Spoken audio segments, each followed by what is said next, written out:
moment and introduce our presenter for today, who happens to be one of our partners in the National Center for Transit Research University Transportation Center program, and he is Jordan Snow. And Jordan is a research transportation planner and analyst at the Urban Transportation Center at the University of Illinois, Chicago. He holds a bachelor's from Millikan University and a master's from the University of Illinois, Chicago.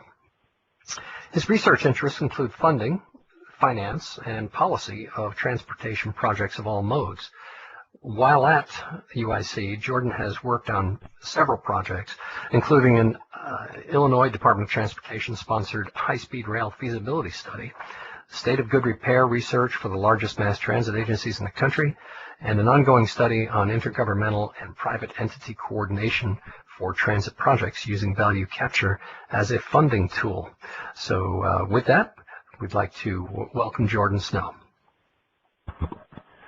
Thank you very much for the fine introduction, Joel, and I'm very excited to be presenting some research here today that's been in part sponsored by the NCTR there at the University of South Florida. Before I start today, I would like to give some credit to the other folks who have been with me on this project. That includes the director of our center here, Stephen Schlickman, fellow researchers Tom Bothan, Janet Smith, and Itai Zalalem, as well as our research assistants, Jenny Kane, Andrew McCoy, and Jane Wilberding. So as Joel mentioned, the presentation I'm giving today is actually it's about the coordination of value capture for transit projects. And I'm going to very carefully explain what exactly that means over the next few slides here. And I'm going to give enough of an overview for those present who might not be familiar with the concept of value capture. I'm assuming that everybody has at least a baseline knowledge of it, but if not, I'm going to go ahead and give a short background on that, and then I'll get into this project in particular. So this project scope is to investigate the current value capture examples that are being used by transit agencies in the United States, and to develop best practices for the coordination of the transit agencies that are planning capital investments, local taxing authorities such as municipalities and regions who are responsible for raising revenue outside of the fare box that might or might not be diverted then to the transit agency. And then the third party we're interested in are private developers, and what goes unsaid here is also the community that their developments are going to be used by. Private developers who benefit from the proximity to transit. And our hypothesis is that good examples of coordination maximizes the effectiveness of value capture tools that are being used to fund transit. Our particular interest here are in the largest and oldest rail transit systems, and more specifically in redevelopment projects, so infill stations, increases in core capacity, things like that. And the importance of this is that even though we fully recognize the contribution that transit systems, new transit systems, can make to the vitality of an urban region, there's a huge funding backlog, tens of billions of dollars, that's primarily shared amongst the nation's largest and oldest transit systems. And so our motivation here is to wonder what other, besides our traditional federal, state, and even local sort of grant-based and borrowing-based funding, what can make some of these sort of new tactics in funding projects, what can make them even more effective? So yeah, that comes from the idea that because of declining federal support and in many cases declining state support, we as transit planners and we need to leverage every financial opportunity that's available to us.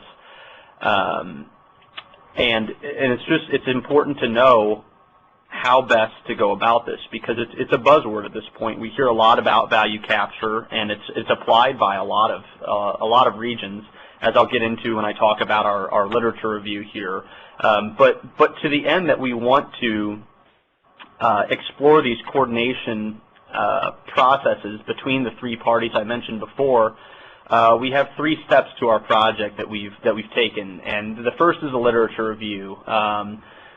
We surveyed commonly used value capture tools. There's been a lot of very good work on value capture itself. I'd recommend publications from Robert Severo, folks at MARTA, the CTS up in Minnesota. There's been a lot of very good work done exactly on what different types of value capture tools there are and how they've been used. But in addition to that basic background, we also wanted to assess if anybody had done this type of research before, to look into intergovernmental and private party coordination, and we weren't really able to find much that has specifically to do not even with transit value capture, but with value capture period. And then we also wanted to do our due diligence. There have been a lot of studies that showed the evidence that transit impact has on property values. So once a new station or an infill station is complete, what's the premium then that developers are able to charge based on their proximity to transit locations?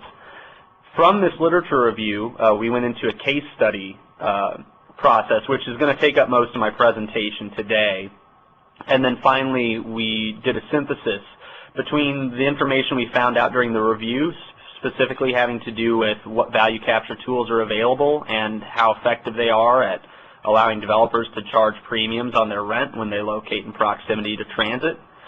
And then also to take from the case studies what's out there in terms of what these large cities are doing when they use value capture on a project. What does the coordination actually look like?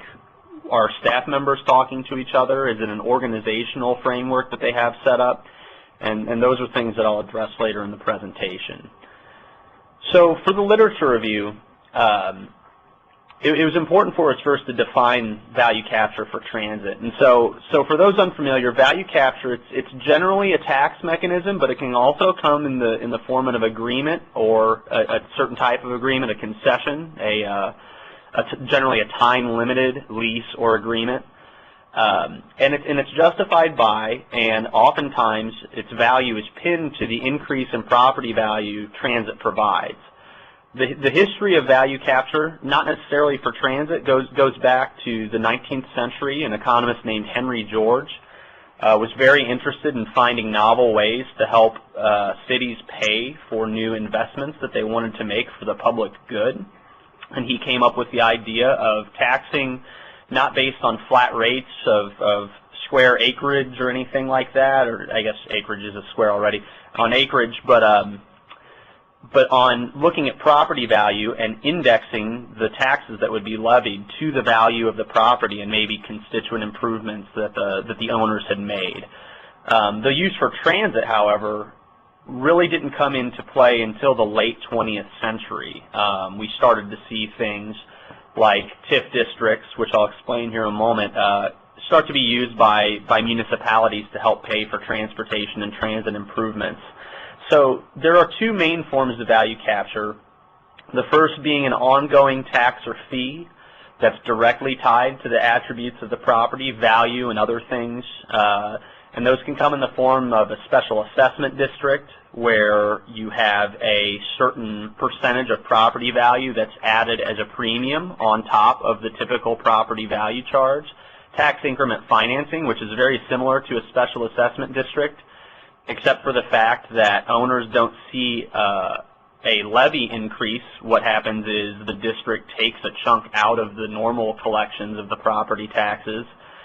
And then, the reason that I said tied to attributes rather than just value, because there are also things like floor area ratio marketplaces where the density of the asset that the property owner is building is taken into consideration. And let's say that a municipality has a ceiling on the FAR for a certain area. Certain cities have started marketplaces where a developer can pay to exceed that threshold, and the proceeds from those payments go into a fund that helps improve various public assets. The second type, an upfront extraction or contribution, this is more sort of the agreement-based, where you might have a large development and the developer is willing to just go ahead and pay for the rolling stock on a new rail line or something like that, or share in the cost of the project somehow. And these are both, to me, they both rest on the fact that you need to make the case that transit improves the property value. And that's something that we found a lot in the literature that, that it does. Our question is how best to coordinate with and communicate with private developers to get that point across. And I think that's especially important in terms of the upfront extraction and contribution. If that's the route that a transit agency decides to go and a municipality decides to go, they need to make sure that they're clearly stating how much benefit the developer could see from the construction of the asset. A 2010 GAO survey of transit properties said that it showed us that there's a wide use of value capture, joint development and tax-based tools, but as in terms of a percentage of the overall revenue, it's well below 10%. I believe the exact figure is about 6% of total capital expenditures come from value capture sources. So while the adoption of these tools is widespread, their actual use in terms of the proportion of overall revenue is very low still. So from our literature review, and from our original goal of addressing the oldest and largest rail cities, we wanted to narrow it down to a manageable number, because the goal of this isn't to collect a bunch of facts about projects, even though those are important. The goal was to get a very detailed view of, on particular projects, how transit authorities, municipal taxing authorities, and developers coordinated. So what we decided to do is, via contacts that we already have at some of these old rail cities, is just conduct an informal survey, and that was initially in the form of emails out to our capital planner contacts there, and basically ask them what their history with value capture is, if there are any recent projects, and if they're and aside from actually talking to the people at these transit agencies, to look into if anyone else in academia or in other non-government organizations had done case studies that might point us in the direction of some of these cities. So, and then the most important thing was, after initial contact had been made, the willingness and ability of those parties to grant access to people that they knew, because our real goal here was to really uncover the ins and outs of how these projects get started, approved, and coordinated through to completion. So from those original, and I guess I didn't name them, but there they are. Those were the original 6 that we started with: the MTA in New York, SEPTA in Philadelphia, Boston's MBTA, CTA here in Chicago, WMATA in Washington, D.C., and MARTA in Atlanta. Those were the ones that we originally thought that we were going to do. From that list, though, we trimmed it down and we actually added an additional city.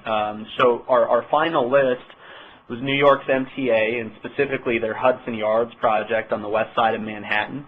And like I said before about the floor area ratio market, that's an example of the value capture they're using for the Hudson Yards project. In Washington, D.C., we looked at the Noma Gallaudet University station, and they used a special assessment district there. San Francisco is one of the studies that we hadn't originally considered, but in talking with some of the other cities, they actually recommended to us to look into the Park Merced redevelopment on the west side of San Francisco's peninsula. That's, of course, SFMTA's Muni serves that. It is not served by BART, the Bay Area Rapid Transit there. And what they are doing there is a joint development with developer concessions. And then here in Chicago, there are actually multiple projects that we looked into, and the majority of them are using TIF districts to partially or fully fund infill stations and the station redevelopment projects.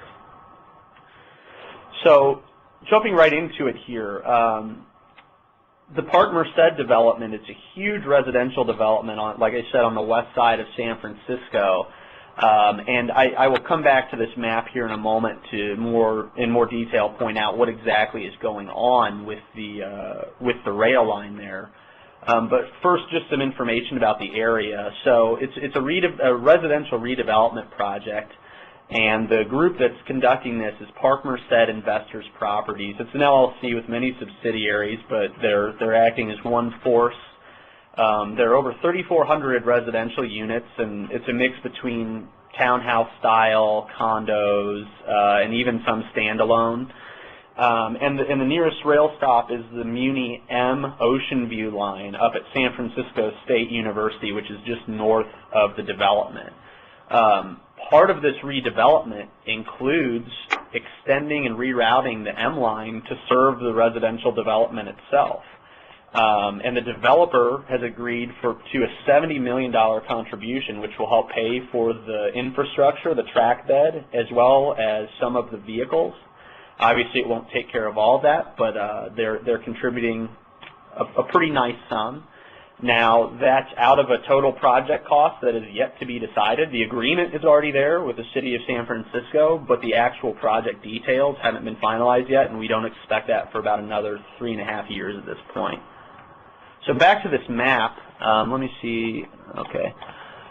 So this is the map of what it will look like after the full residential redevelopment as well as the transportation redevelopment. And what you can see over here, this is 19th Avenue. It runs along the east side of the Park Merced development. Up here is San Francisco State University. Currently, the Muni M line stops out here. It stops along San Francisco State University along 19th Avenue. And currently, when it comes to this bend to the southeast, it follows 19th and moves on. And actually, it cuts east here. This dark green, however, is what the rerouted line will look like. It will, after the SFSU stop, it will verge to the west and come into the center here of Park Merced.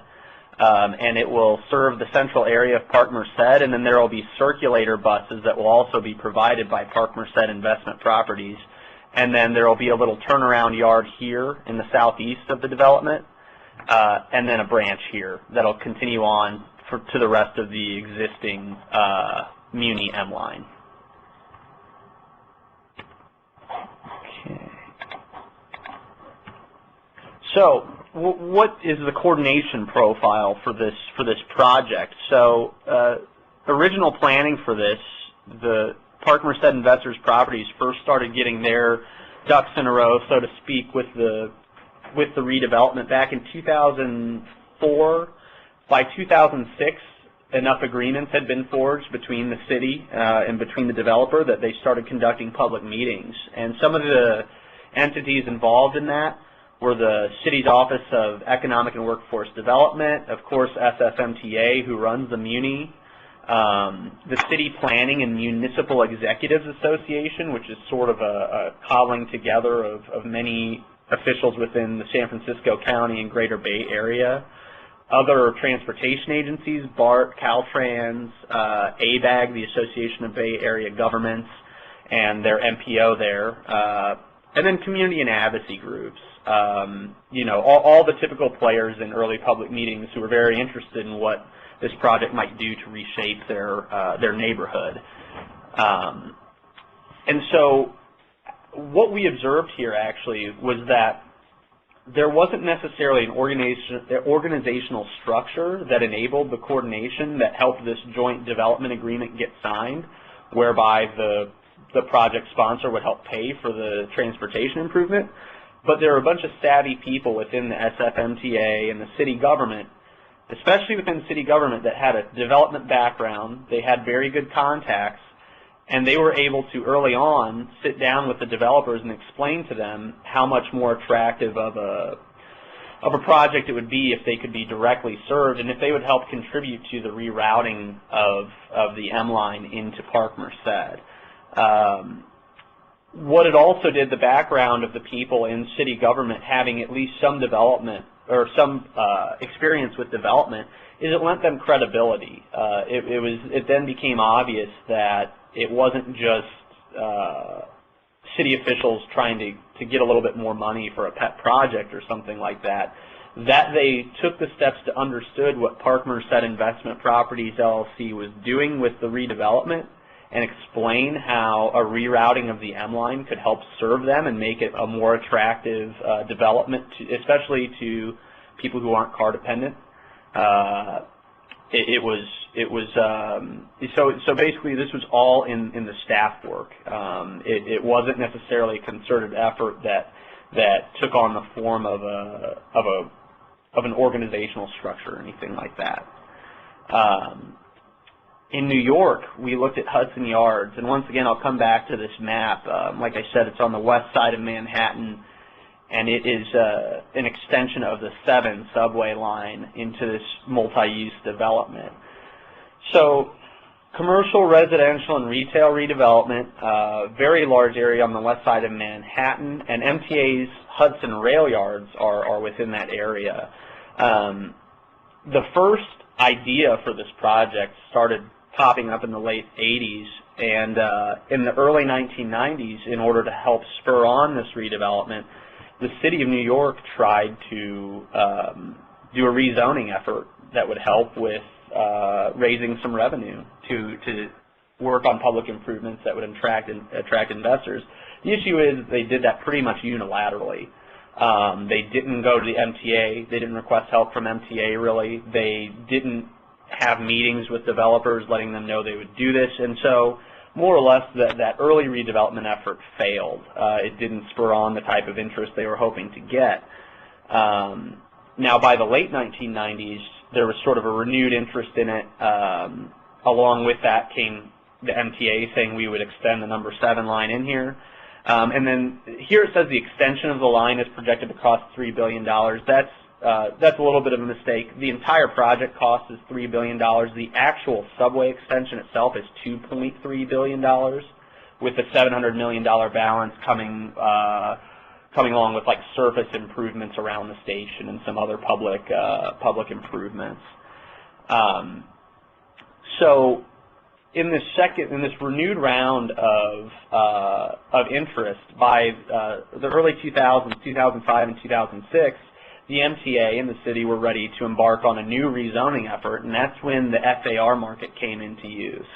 In addition to the FAR market, which I explained earlier, there were also 2 concepts called payments in lieu of taxes and payments in lieu of mortgage recording tax. These are basically fancy one-off terms, not one-off terms, these are fancy terms for TIF districts, just sort of renamed, so that the payments in lieu of taxes, you have a certain amount that it's attenuated by, and the balance goes into the project fund. Same with the payments in lieu of mortgage recording taxes. The idea here is that these FAR markets and these 2 other value capture tactics are going to fund 100% of that $3 billion project. This is highly usual for 2 reasons. It's a huge project, and value capture is going to pay for all of it. As I said before, the GAO study showed that it's well below 10% is the share of revenue that's coming in. So in many ways, this is one of the most ambitious value capture undertakings that we've seen in the United States so far. And the initial bond issuance, which dates back to 2006 and continues to this day, it gets investment grade ratings from the 3 major credit rating bureaus. And actually, for both Moody's and Fitch, the investment grade has been, the rating has improved since 2006. I believe in 2011, those 2 actually increased their rating of the bonds that were issued that will be supported by the revenue collected by these value capture mechanisms. Jordan, who is issuing the bonds? Is it the developers or the? I will actually get to that here in a second, Joel. Okay, sure. It's that's actually my favorite part about this project. So, but once again, back to the map here, you can see now the L, K, P, J, and A. Those aren't stations or anything. Those aren't junctions with other lines. This map's actually a little confusing to me. But those are work zones. Those are like access points for the subway construction. But you can see that the 7 will branch off from main north-south subway there, run along just north of 40th Street, and then all the way down to south of the western and eastern Hudson rail yards there. There will be new commercial and residential units going up all around that extension, even over the western and eastern rail yards. MTA sold their air rights over those, and that's another major source of revenue, not specifically for this project. Some of it might go to this project, but I believe they're expecting to get about $1 billion for the sale of their air rights, but that goes to the MTA in general. It goes into their general capital fund. So it is not a project-specific fund, which is why I didn't directly address it in this project, or in this case study. So to get to Joel's question, a very good question, here's how the coordination worked for this one. As I mentioned before, the city and the MTA worked closely on the second round of rezoning. They conducted a lot of joint studies to see what the rezoning initiative might look like and how it might benefit a transit extension. And what that resulted in is the creation of two independent and project-specific entities. The first is called the Hudson Yards Infrastructure Corporation, and the second is the Hudson Yards Development Corporation. The Hudson Yards Infrastructure Corporation, it holds the debt and collects the revenues on the three value capture mechanisms that I explained earlier. And its existence is for the duration of the financing period. The Hudson Yards Development Corporation is more of I suppose, a logistics entity in that it helps the developers coordinate with the city's redevelopment plan. It answers their questions about the FAR market. And it helps make sure that the developers are holding true to the vision that the city and the MTA have for this area. It can sort of be seen as the superior to the HYIC, except in the fact that it's on its way to disappearing. The HYDC is not meant to be there for more than a decade, basically. It was just there for the initial planning process and getting developers on board and started with their developments. But the most important thing is that it's staffed by professionals from the MTA, it's staffed by people from the city, and then it has advisors on its board that represent the main developers in this area. And so whereas San Francisco was a more staff-oriented thing, while this requires savvy and background amongst the staff, this also features an enabling organizational structure that, and in many ways that's necessary for a project of this size. But it's among the first that we've seen where you have two dedicated corporations with very set staffing policies and missions that help enable a value capture arrangement to succeed. I'm going to stick on this slide for just a moment and say that this is all still under construction. For any of you that pay attention to domestic intercity passenger rail, it was just announced that Amtrak is getting in on the construction phase, and they're going to build a tunnel that moves west, that goes west over into New Jersey. They got a federal grant to do so. They're not part of the entire 7 extension. They won't be seeing any of the funding from the value capture. But to me, that's another sort of a secondary benefit of having entities that you can go to and engage in this coordination process with. It made it very easy for Amtrak to come in and talk to the right group of people with the Hudson Yards Development Corporation there, to get construction schedules, to get things like that. And they decided it would be the right time for them to open up that corridor and enable them to better serve the New York, New Jersey region with Amtrak. Washington, D.C., the Noma-Gallaudet station. So this began in the late 90s with the district identifying an area north of Massachusetts Avenue, which is abbreviated NOMA, as a redevelopment site. This is along WMATA's red line, but there was no stop there. So they started talking to WMATA, and they decided on constructing an infill station. It was a very quick turnaround, as these things go, with the station being completed by 2004, and the cost was just over $100 million, a little more than they had anticipated, but pretty close to on time and on budget. And $25 million was provided by a special taxing district, which is just another name basically for a special assessment district. Here's a map of that station. Get my pointer out again here. And so this is the red line running from north by northeast to south by southwest. The capital is down in this direction, and then Maryland suburbs up in this direction. The new ATF headquarters are here at the intersection of New York and actually I'm not sure what this southeast running street is here. And then here's your station with 2 access points, one down on M Street and one up across the street from the ATF headquarters.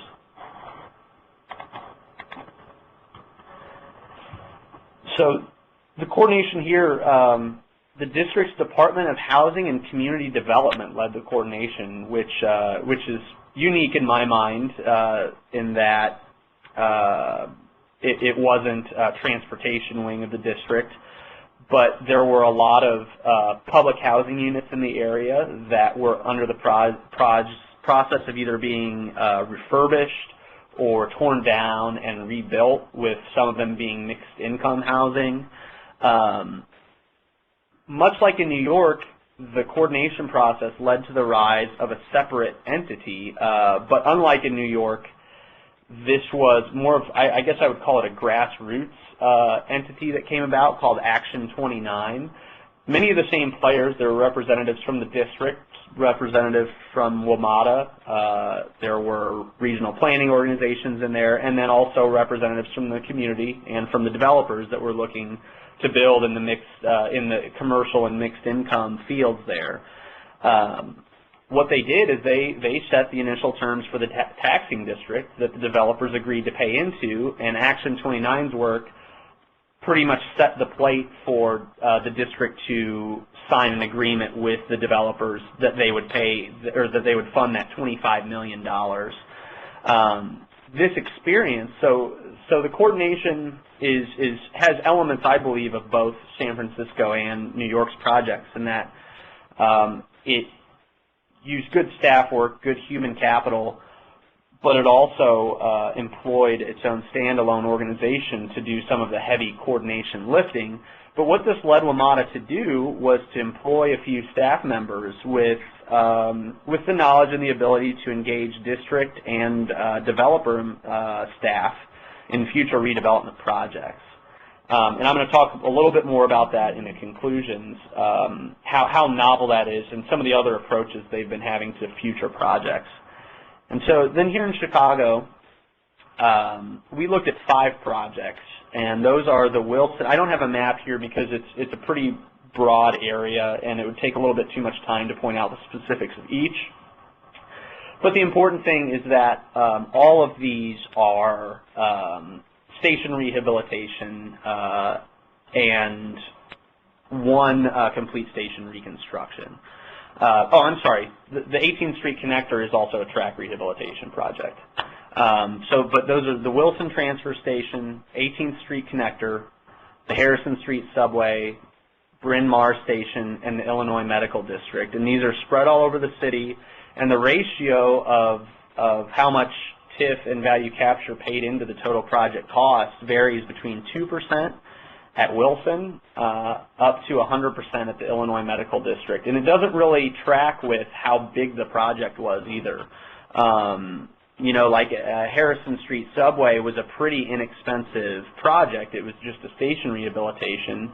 I believe its total was less than $18 million. I think it was about $17 million, but still TIF only put about 20% towards that. Whereas you've got IMD, which is going to be a little more costly. It's about $30 million, I believe, $35 million, and TIF is going to pay for all that. So Chicago's a little bit different from the other case studies in that TIFs are not project-specific. In every other case study, we've seen either a project-specific joint development agreement or a project-specific taxing district. These TIFs are pre-existing.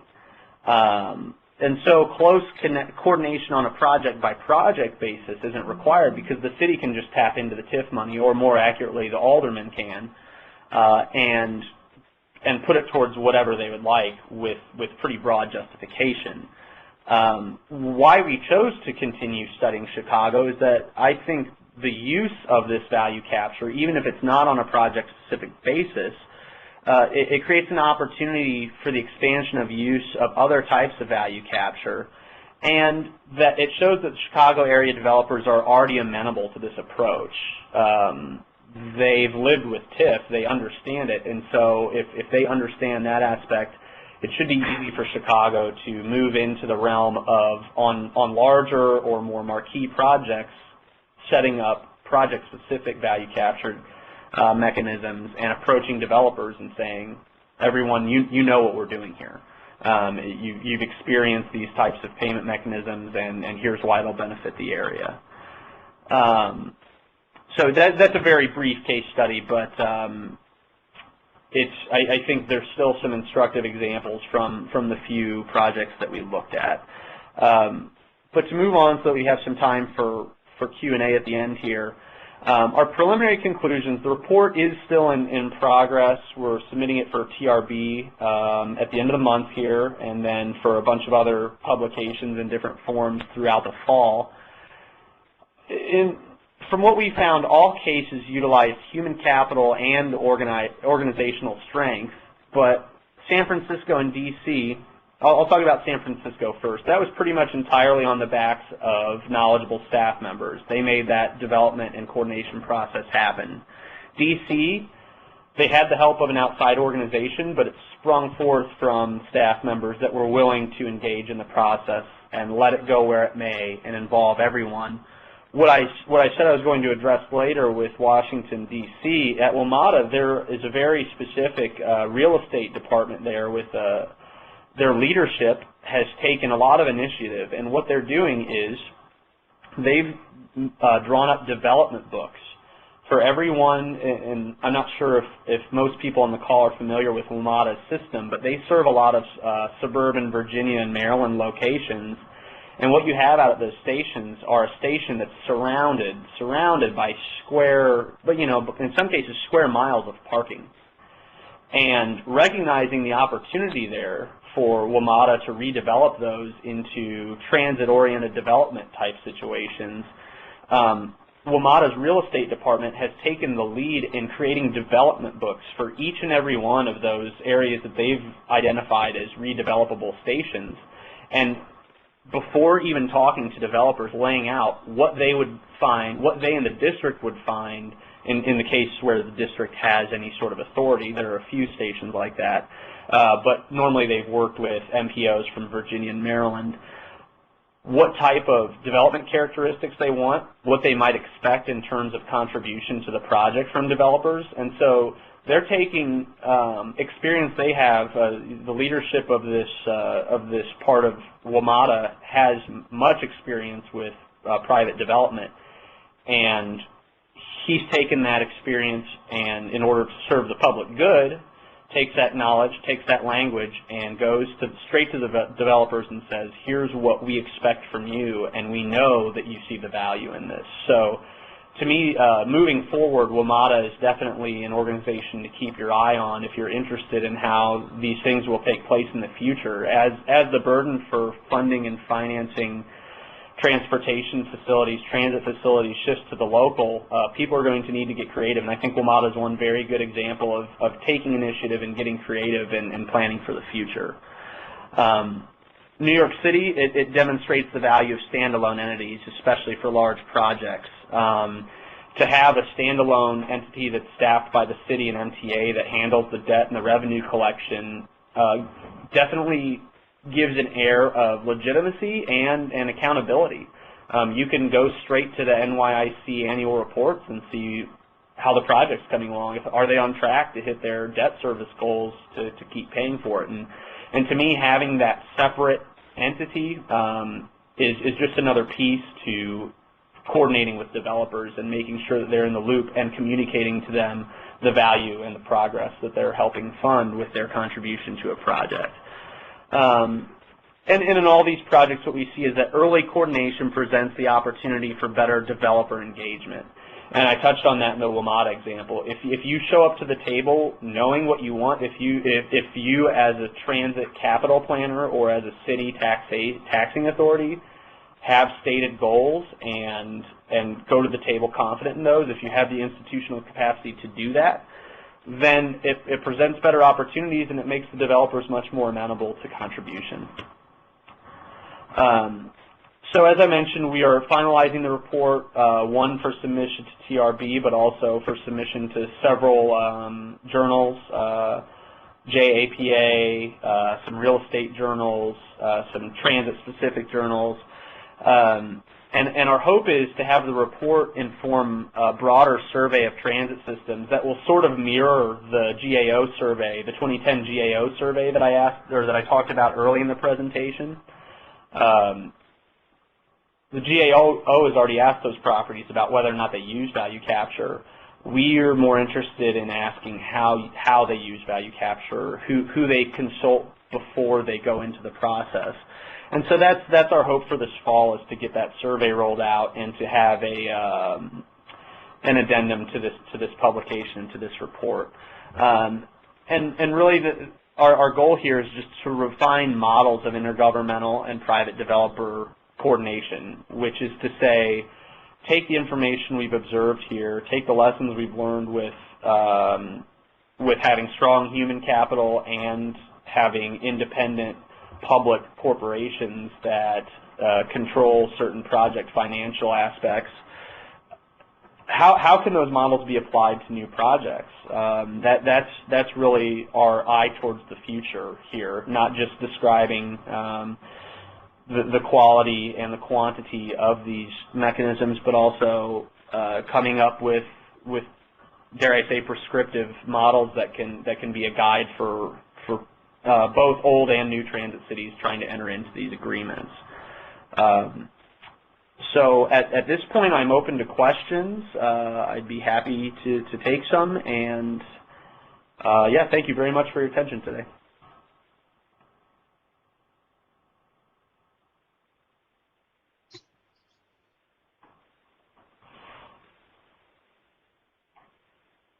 Okay, Joel, are you there? Okay, Yes. while we wait for Joel, I will remind everybody how to ask questions via the Q&A manager. Simply click the Q&A manager located in the upper left-hand corner of your screen. Type your question and or comment. Click ask, and then Joel will moderate those questions to our presenter, Jordan.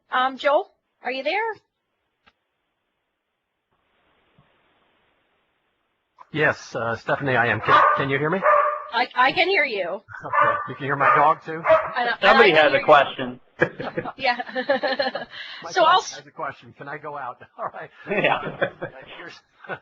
Well, actually, let's start with a simple one. There was a question submitted where someone would like to know the definition of an infill station. Sure, yeah, and sorry for not spelling that out. So an infill station would be, say you have station A, B, and C. It would be if and A and C are the termination of your line, it would be putting a station between A and B or B and C. It's meant to address a service gap where one might exist. Where a line already runs, you're just building an interrupting station in the middle of the line. Okay. The next question is, how do you determine what is the actual contribution of the transit system to the value of the development? In hindsight, NOMA looks like it got too little with $25 million to DC City. Since transit changes only accessibility, its value is in the change in land rent and intensity, but most of the land value increase is in the development improvements to the land, which are indirectly tied to access and rent gradient. So going back to the original question, how do you determine the actual contribution of the transit system to the value of the development? Sure, and that's still, you know, in our literature review, like I said, we looked at the justification, you know, transit, how much does transit increase? You know, one way is the simple justification of, in past projects, what has the rent impact been on a similar type of project. So say you're building a residential development or a mixed-use development that has X number of square feet. We know in the past that property owners have seen Y increase in their property values when they're located near to a transit station compared with similar developments not served by transit. Now, in the literature, there's a broad swath there. You know, you get averages based on the publication from the low side, under 10%, way under 10%, I should say, of a premium that developers can charge based on proximity to transit. And I'm glad they brought up rent gradient. It also depends just how accessible is the development from that new transit station. Is it you come up out of the station and you're in the middle of the courtyard where you have apartments on one side and offices on the other, or is it you have to cross, you know, an urban highway on a skywalk or something? So the determination can come from one of many factors, but I've got to say that it's very project specific, because I'd say that the best way to determine it is like I said before, would be to do a comparative study on a project by project basis of similar developments in proximity and not to transit facilities, and then from there it's negotiation. It's, you're never going to have a law that says developers must put in X amount. You could try. It might not pass. Probably wouldn't pass, I don't think. But what you need to, but the most valuable thing is to arm yourself with the knowledge and the coordinating capacity to have that conversation at an early period. That's why I said it's so important to start having conversations with the community and developers at an early stage, because you can start saying, here's what we're seeing your contribution to be. How do you feel about that? And coming to a conclusion that's amenable for all parties involved. Right. Yeah. It struck me that.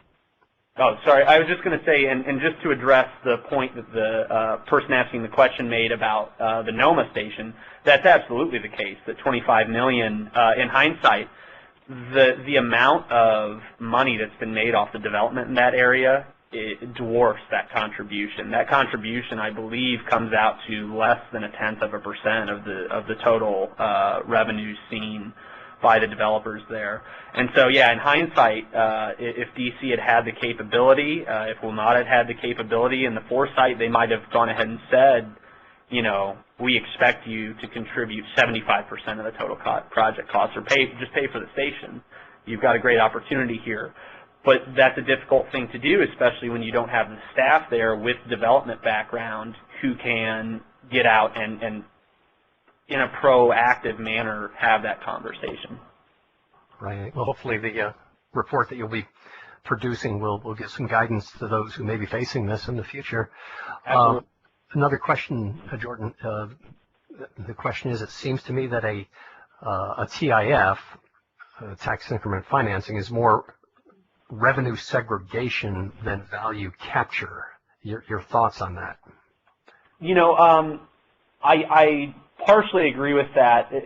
In principle, what a TIF is based on is that once it starts putting some of that segregated revenue back into public improvements within the district, the property values will rise in a way that they wouldn't have if left to their natural course, and then the segregation actually becomes an increment on top of what you would have collected in the first place. Now, whether that happens in practice or not, and whether a TIF is the best thing to use, I tend to gravitate towards no, especially in large urban environments. I think it's better to just go ahead and charge that, quote, increment on top of the normal levy so that it's easier to track and that it's not taking away revenue from other vital public services. But when TIF districts do work, and we have some examples of those in Chicago, and when they work as intended, the transition from, as you said, revenue segregation over to a true value capture is relatively quick. You start to have that increment providing money over and above what the district was collecting prior to the implementation of the TIF. Okay. And a follow-on question to that was that fees based on floor area ratio would appear to be an impact fee on development. Development is privately created value, whereas value capture should be based on publicly created land values. Any thoughts on that? Sure. I would say this is the penultimate chicken or the egg question for value capture, but I would say that higher floor area ratio wouldn't be justified without the constituent public improvements that are being made. So it certainly is a developer impact fee or development impact fee, but with access to a subway line and brand new developable land, particularly in New York City, the developers came running to the table at that offer because it's a combination. It's a combination between the 7 extension adding that value and justifying value capture, but also justifying the development impact fee because of the premium rents that will be able to be charged there. New York is a hard market. I will be the first to admit that. It's very separate from most other places in the United States, maybe with the exception of San Francisco, in terms of the types of revenue that can be raised when new developments are opened up, be that through air rights or some other type of redevelopment. But I think my opinion, and I think this is supported and it will be supported as the project continues, is that yes, though it is a development impact fee, it can be put under the umbrella of value capture because the floor area ratio market couldn't exist without the public improvement, which is creating that value. Mm-hmm. Okay. So we have another question. Is it a requirement that the negotiated contribution is spent on upgrading transit at or near the specific site, or can it be spent on other parts of the system or even on non-transit amenities? Sure. So, I mean, we see that in New York. So, like I said, my slide had a slight typo or a lack of clarification where the whole project cost is $3 billion, but the actual subway is just $2.3 billion. And what we see in here in Chicago, even, you know, there are special service areas that neighborhood coalitions put into use. I think where you would run into trouble, let's use Park Merced as an example. Park Merced Investor Properties, LLC, would be none too pleased if the city tried to get them to sign a joint development agreement that had them pay for an extent. I don't know the muni like the back of my hand, but you know, help them do escalator renovation at the Embarcadero station downtown rather than something that will directly serve them. The issue I see is that it becomes much harder to justify if you stop talking about the area immediately surrounding.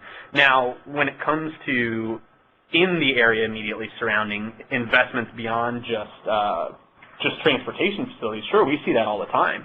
And in the development agreement that Park Merced has with the city, it's not just the transit line that they're helping pay for. They're also helping pay for all kinds of pedestrian facilities, beautification projects. They're working with San Francisco State to increase pedestrian flow between Park Merced and out to the ocean front and all kinds of things like that. And really, I think that those types of joint development agreements are much more common than joint development agreements that directly benefit transit. To me, that fact just highlights the need for savvy and direct communication between the city and the transit authority, because cities haven't had a problem going to developers and saying, hey, we want you to help us rebuild all the sidewalks around this fancy new building you're building, or, you know, help us pay for the new water service. Those things are relatively common. What's not common is for the city and the transit agency to come forward and say, oh, by the way, you know, since 1994, we've really wanted to put a station in here, and with the new people you're bringing here, the new jobs you're bringing, you could potentially help us with that, and we think it would benefit you too. That's the type of approach that we're investigating, and the one that's less common. But certainly there are investments that developers make all the time in that combine both transportation and other types of public infrastructure. Okay, Jordan, great. We've got one more question. And it has to do with what kinds of questions on value capture will be posed during the broader survey plan for the fall of 2014. What other subjects need to be addressed? Sure. So what our goal is, as I briefly touched on, is to characterize how often the types of cooperation between public and private entities I've been talking about, how often those occur in the wild. You know, we did 4 case studies of large cities, and they were illuminating, and they provided us a lot to work with. But we're interested in a broader, more shallow survey now, informed by the types of coordination we've seen on large, successful projects. And so the types of questions we're going to ask is, you know, if we're posing it to a transit capital planner, at what point in the planning stages do you begin to work with the city? Do you ever go to private developers? Questions like that. It's not going to be a long survey. We've begun to draft it. It's not finalized yet. It's going to be about 20 questions, and it'll be tailored just to either transit planners or to municipal taxing authorities. We're not going to survey private developers simply because really with this survey, we're more interested in the early stages of the coordination and the institutional capacity of public agencies to engage in the coordination. So those are the types of questions we're looking to answer, not just when do you use value capture, how big of a picture is it. It's more, what's the process that you undertake to make sure that all parties that this will impact, public and private, are at the table, and that they will maintain their investment both financially and emotionally in the project throughout the course of it. Okay, Jordan, I'll get right back to you in a moment, but I wanted to remind our listeners that we do have a survey that we would like everyone to take just 3 or 4 minutes to complete. It will provide feedback to our presenter. I'm sure he's going to be making this presentation at a lot of different venues, and the feedback he receives will be helpful in terms of fine-tuning it in any way he thinks is best to present this in other places around the country. So we really would appreciate you doing that. And we have another presentation coming up in 2 weeks with Candace Breakwood of the Georgia Tech University, who will be talking about real-time transit information and its impact on ridership in the Atlanta and the Tampa area. And Jordan, I'd just like to say it was a great presentation. You were right on the money in terms of timing. We're going to nominate you for First-Time Presenter of the Year. Excellent. Yeah. And we appreciate everybody who has tuned in and taken part and submitted questions. And again, if you could take just those few moments to go ahead and fill out the survey, we'll appreciate it very much. And we look forward to having you at our next webinar. Thank you again.